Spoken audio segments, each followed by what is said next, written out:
Geliefdes, kinders van die Here, ek wil so vinnig om inhou vir môre sê, wanneer ek so om my kyk, en ek kyk op die nuusgerigte en oral waar ek kyk, die oorloë en die geskille en die haat en die Olympiese spele, dan sien ek die Bybel voor my afspeel.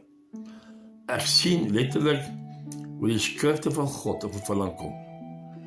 Net elke dag meer en meer. Dit is innigskedend te sien hoe dit voor jou afspeel. Die oorloë, die gerigte van oorloë, die Olympiese spele, alle meer Christene staan op vir die Here, alle meer radikale ouens spreek op strate vir die Here, alle meer teenkanting, alle meer haat teen God en sy kinders.